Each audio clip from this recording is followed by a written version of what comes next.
members of the affected family. Scott.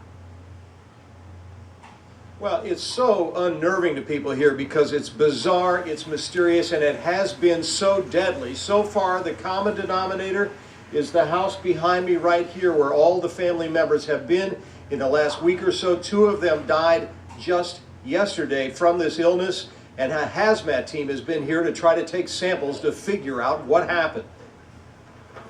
At mid-afternoon, Calvert County's hazardous materials team suited up 2 members on full respirators to enter the house and take samples to try to identify the mystery microbe that has killed 3 since Thursday. The 2 latest deaths happened yesterday, according to relatives.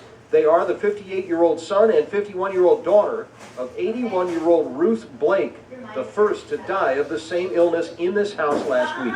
Another adult daughter remains hospitalized in Washington.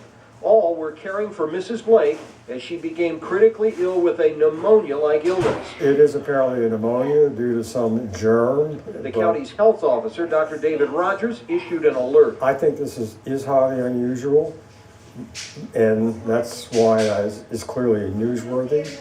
But I think what we want to say now is that, as far as we can tell at the moment, this has been confined to these 4 individuals, and we have no evidence that this is spread beyond this family group. I'm just concerned.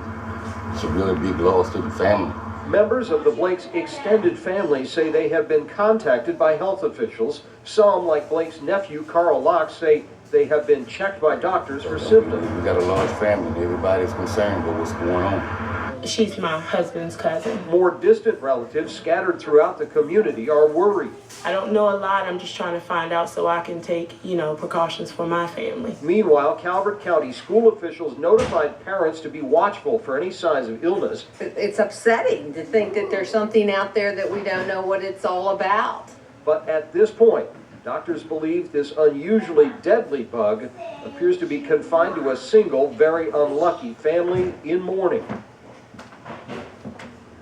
Now, according to family members, there is 1 family member still in the hospital at the Washington Hospital Center. They have just conducted a press conference there, and they've given us some late-breaking information.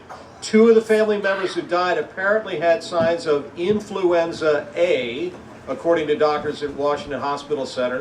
Mrs. Blake, the 81-year-old woman who died first, they still have not determined her cause of death.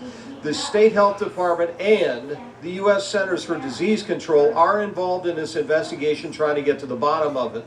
Bottom line, it is contained within this family, and although there's a lot of anxiety because the words flu and pneumonia and microbes are going around about school kids, there have been no children affected by this, and so far school officials are not taking any significant precautions. They're just watching, and they have let parents know just in case. Reporting live in Lusby, Scott Broom, 9 News Now. Okay, Scott, hopefully we'll get even more answers as the CDC investigates. Thank you. If you're a